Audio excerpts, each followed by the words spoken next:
My computer doesn't like me anymore. I'm good.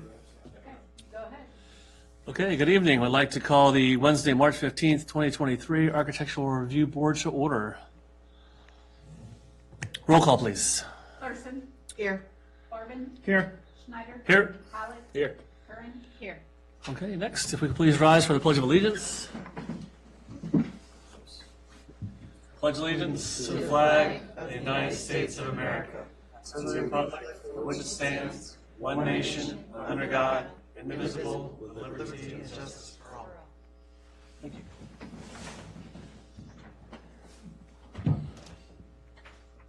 Okay, next, citizens' time. Is there anyone here to speak that is not here otherwise for an application?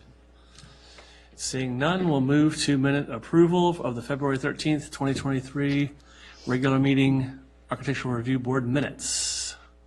I motion to approve the minutes for February 13th. I'll second. Second. Okay, motion's been made and seconded. Any follow-up discussions? Okay, all those in favor say aye. Aye. Any opposed? No. That motion will carry 5-0. Okay, next up, agenda items. First up is zoning permit 2023-0312, lighting permit application for Masonic Lodge at 6710 Madison Street. Mr. Thomas, take us away. So, for context of the location of this, the parcel that Tobacology is on is owned by the Masonic Charitable Foundation. So it's a separate parcel from the Masonic Lodge itself, but still owned by the same organization. That particular lot, there was a site plan submitted for it in 2015 to make some additions to it, including the lighting. It was approved but unsigned, and so to go back through the proper channels, it's been resubmitted, and we're going through that process. Right now, we're resubmitting the lighting application. That's what we're here for tonight. Representing the Masonic Charitable Foundation is Ron Miner and Tim Goolsby, and they'll be happy to answer any questions you have, and I'm happy to answer any questions you have on the agenda as well. Okay, If y'all would like to come up to that podium there. So Thomas, just to confirm, the request before us are the fixtures appropriate to be included with the site plan? Yes. Okay. And the fixtures, excuse me just a second, gentlemen. The fixtures are included on packet page. Packet page. Keep going, I keep going. Packet page 16. Okay, thank you, gentlemen. Anything that you would like to talk about, present?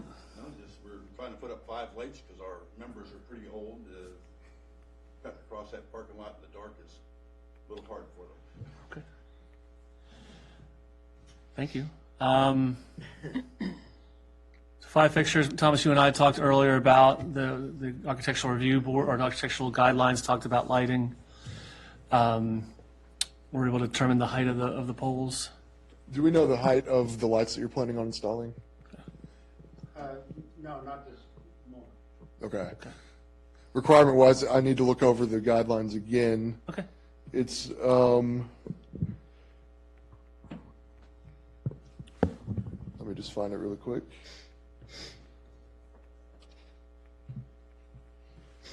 So should freestanding lights like the ones you're planning on installing, just make sure it's under 16 feet. Okay. Yeah, I was going to say, if my memory serves, I think they're 15. So perfect for us on our end. Something Thomas and I also talked about today was there is an ordinance requirement for the acorn fixtures, but that is predominantly along, I think, specific to Washington Street and our public streets. This being an interior parking lot would not require. Are you comfortable with that determination? Yes, I'm comfortable.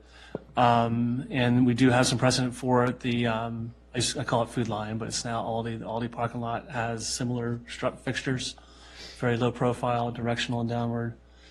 I believe the CVS parking lot has a different type of fixture, and I believe the townhomes behind, I call it the fairgrounds, John Marshall Commons. Now those also have a similar light fixture serving the residential uses. So, okay. Any other questions or discussion? Okay. Within the packet, there's some also wall-mounted lights? That's not the intent to have any wall-mounted lights? No, Okay. I think that just came with the tech cut. The vendor sheet? Well, I think packet page 22, there's a Voltaire architectural wall pack horizontal. I think what that was originally when the vendor, we were pricing out the lights for the lot, we had asked what would it cost, because we have lights on all four corners of the Masonic building. We said, well, what would it cost to put LED, low light pollution there, especially since the hotel's across the street? Sure. And that's why that was there. It had nothing to do with the parking lot itself. Okay, okay.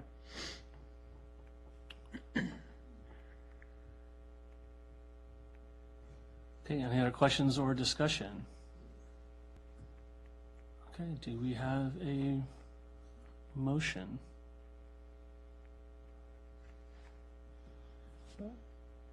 It's on packet page It's on packet page 8.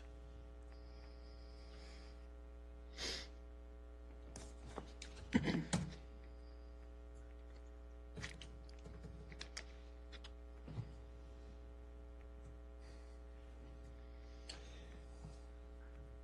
I move the board to approve the COA for ZP 2023 312 as presented for the lighting addition in the lot of 6710 Madison Street. Okay, motion's been made. Do we have a second? A second. Okay. Any discussion? Okay. Just as followed what was said before, Tobaccology is a sort of pre-made barn-looking structure. I think Masonic Lodge does have, it has its architectural interest and history, but it is on Old Carolina. These fixtures are behind that, also behind the bank. So I think in terms of compatibility and with its neighbors and what it's doing, I think the fixtures are appropriate in this context. So, any other discussion? Okay, all those in favor say aye. Aye. None opposed, the motion will pass 5-0. Thank you, gentlemen. Thank you very much. Thank you. I know it sounds very bureaucratic, but this is good because in case your neighbors come in and do something obnoxious, and at least they'll be held to the same, standard, right? So, Thank you. thank you. Thanks for coming in. Don't forget the receipt, Ron. Perfect, thanks. Okay. Thomas, thanks for getting the I's crossed, I's dotted, T's crossed on this stuff. So, okay. Next, solar panel installation. We have 2 installations. Do you want to knock them both out first or at the same time, or? I think that'd be fine. Okay. I'm going to distribute HOA approval documents. They have a better image of where the solar panels will be located on the roof Okay. as well. So, but yes, it's just for the 2 addresses, 14978 Keavy Place and 6582 Carter Robinson Drive. We have 2 new representatives for Ion Solar here tonight. I'll let them introduce themselves, and you can ask any questions for them.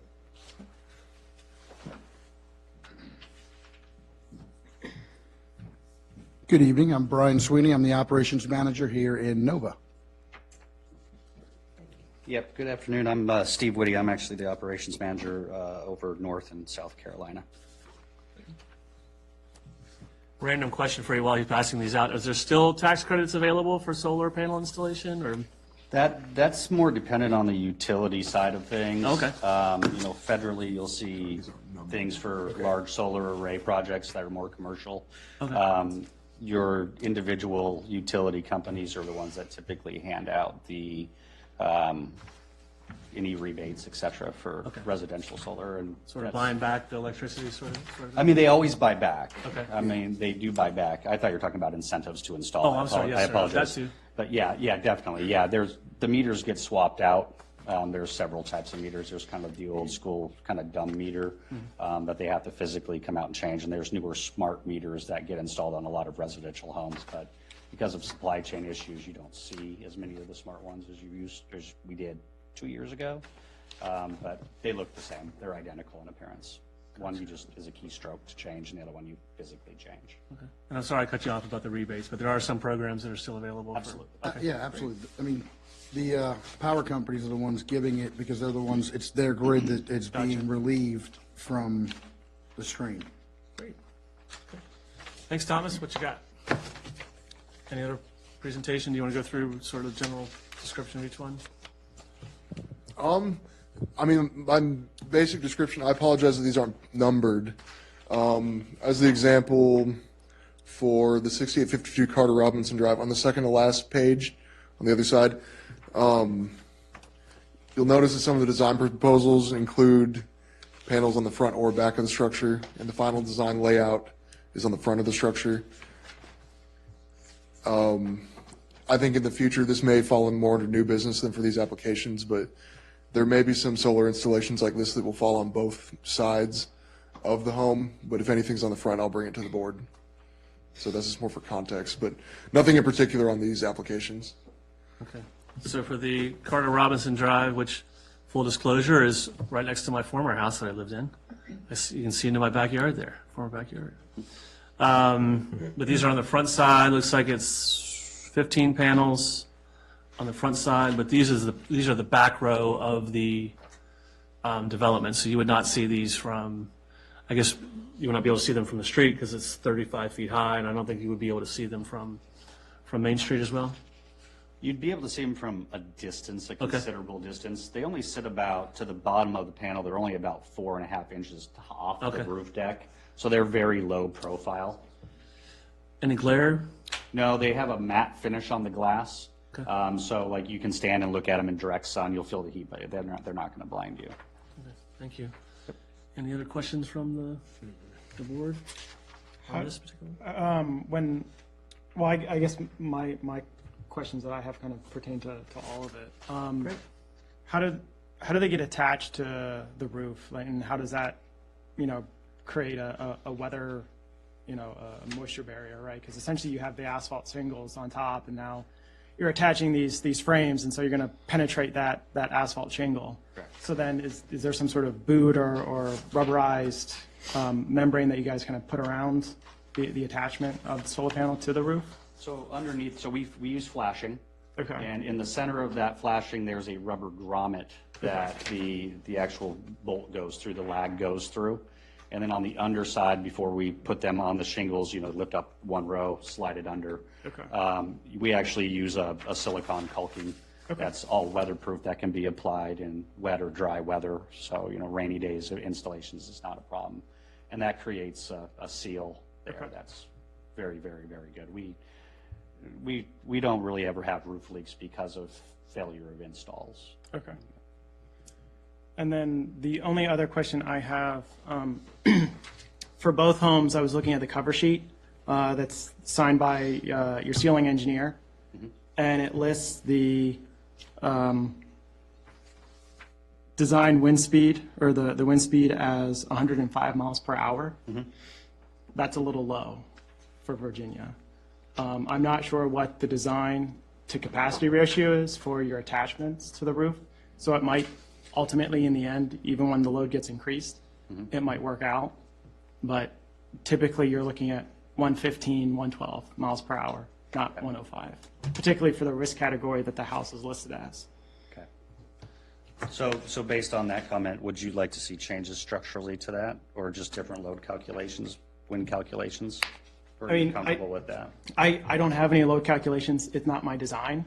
So ultimately, the ceiling engineer should be the one to kind of evaluate that, right? Sure. But, just as a courtesy, I noticed this issue. I think they should be made aware, and then just, Yeah, I'll take a talk with look at Mr. Gurney. He's the one that put the design together, and if you would like, we can get back with you with, revised.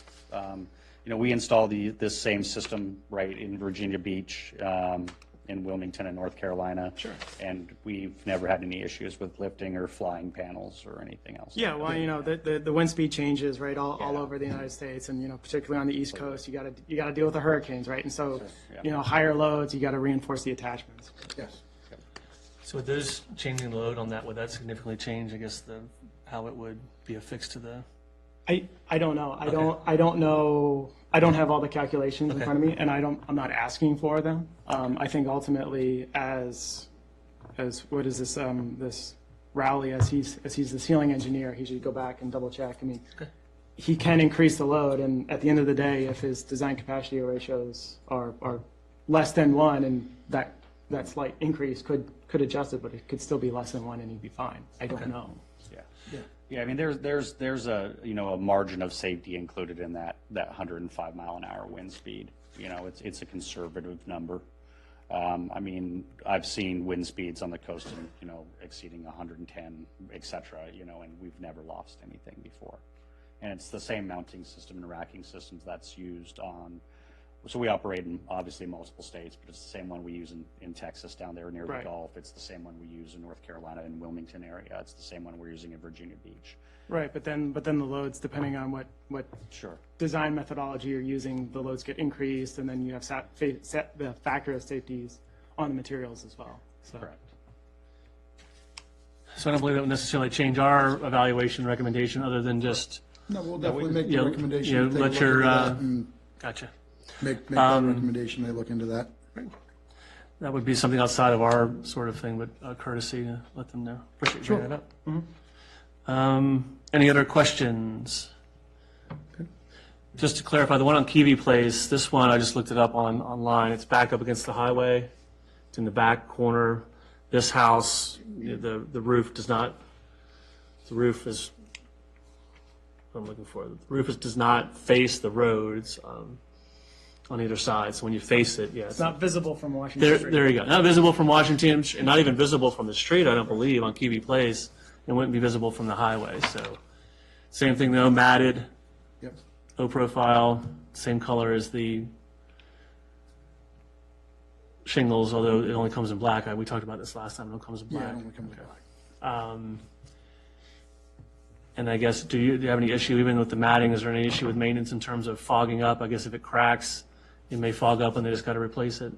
So if we have a 20-year warranty Okay. on all of our stuff. So if obviously if there's a, kind of an act of God, a hurricane or something that comes through, that falls under insurance. If it's maintenance or installation related, or failure of the panel itself caused by manufacturing, we replace that under warranty. Okay. And they are tempered glass. So, you wouldn't have any large shards of glass falling off if something did break, et cetera. Oh, that's not what I was thinking. I was thinking of like older homes where the gas in between the two panes breaks and you get that fog inside the pane. Yeah. So that's all I had. Okay. On the first one for Kiwi Place, do we have someone willing to make a motion? This is page 28. I can do that amendment. Sure. Thank you. I move the board approve the COA for ZP 2023-0315 as presented for the roof solar panel installation at 14978 Kiwi Place. Okay. For the motion, is there a second? I'll second. Okay. Motion is seconded. Any discussion? All those in favor say aye. Aye. None opposed. That motion will carry 5-0. Okay. The next motion for, Page number is 38. packet page 38 for Carter Robinson Drive. Would anyone like to make a motion? I move the board to approve the COA for ZP 2023-0314 as presented for the installation of solar panels on the roof of 6852 Carter Robinson Drive. Okay, motion made. Can we get a second? A second. Okay. Motion made and seconded. Any final discussion? Seeing none, all in favor say aye. Aye. None opposed. Motion carries 5-0.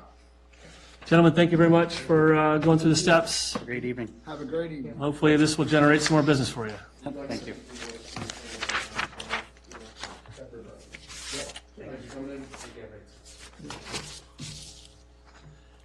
Thanks for keeping the applicant on their toes, man.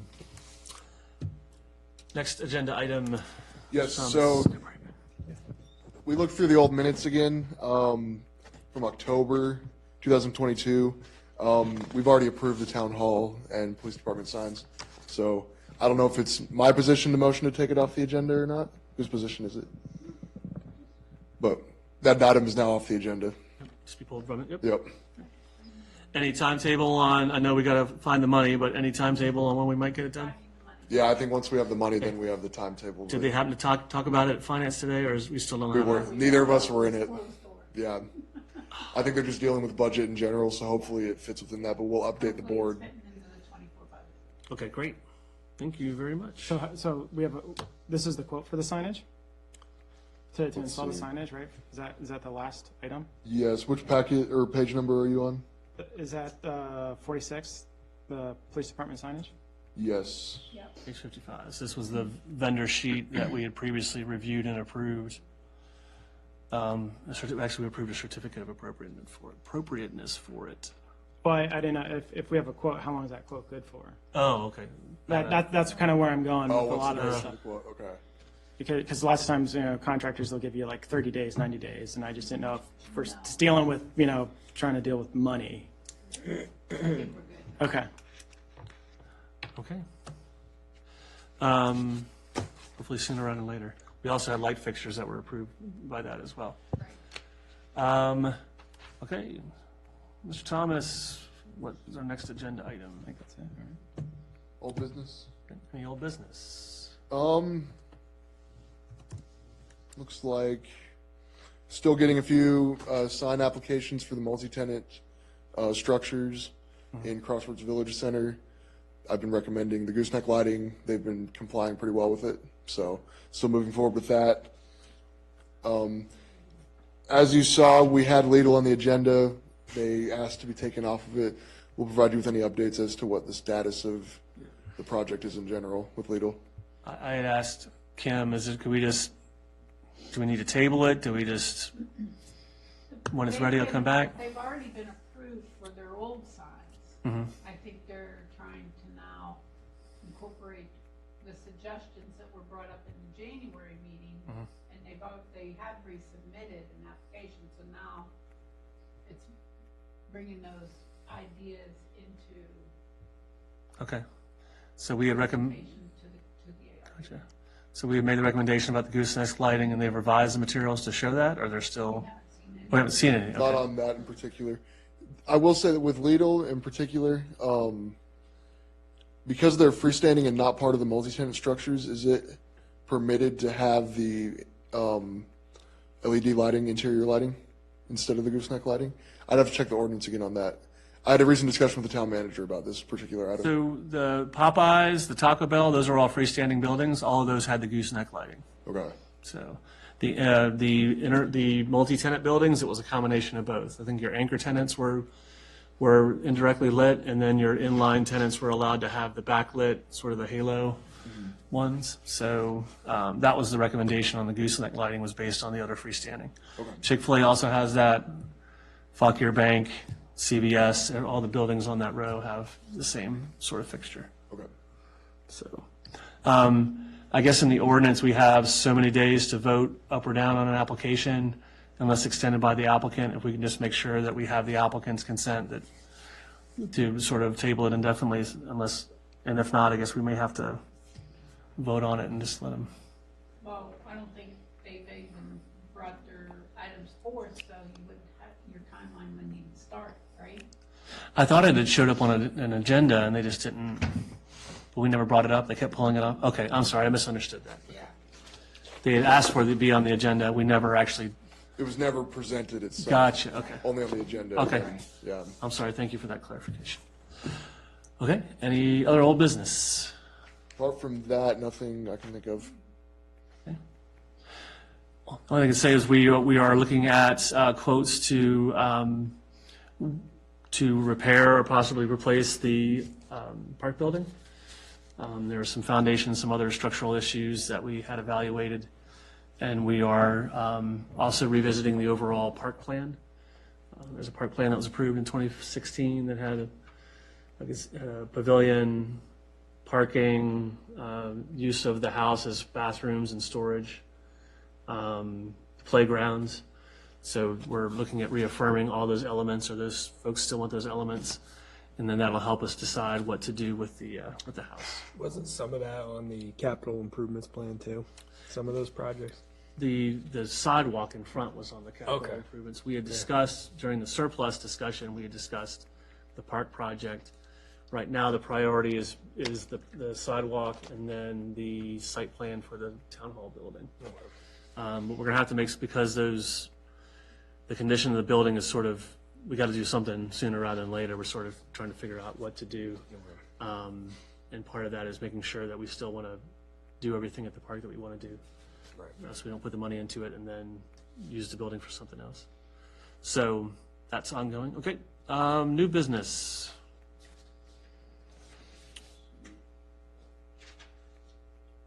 Currently, no new business. Okay. Planning commission updates?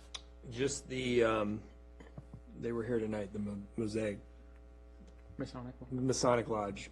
Yeah, why do I keep saying Mosaic? Masonic Lodge. Yeah, they just had their original application that we approved and kicked over to us, Okay. but nothing else really. I did ask about landscaping. I think you and I talked about landscaping, hoping they'll get their landscaping in. Yeah. We'll talk about that? Okay. Mm-hmm. Any other commission updates? Okay. Not really. I gave you the council update on the park. Ms. Kim, anything else that we're doing at the council? Yes, we are taking applications to fill Councilman Weir's, I guess Supervisor Weir's position. We will review those next month, and I think we have, how many days to fill that? 45 days, and then that position will serve through November, when we'll have a special election to vote someone in for the remainder of the term. So recruit your friends and neighbors. Planning commission vacancy? Oh, yes. Planning commission vacancy? Oh, yeah, we have two. We have a liaison and a member, yeah. Okay. So we have two. Recruit your friends and neighbors. Tell them you get paid. After taxes, it's about a gas tank, but so there's opportunities to serve. I have to believe if we're going to have 400, I was talking about this the other day, about 400 new residents here between all the projects that we have. Hopefully, we'll get some folks that are interested in jumping in. So that's all I have. Okay, can we have a motion to adjourn? So moved. Okay, you have a second? A second. Okay. Who wants it? And gets it. Okay. All those in favor say aye. Aye. Okay, that's it. Great. Adjourned. All right.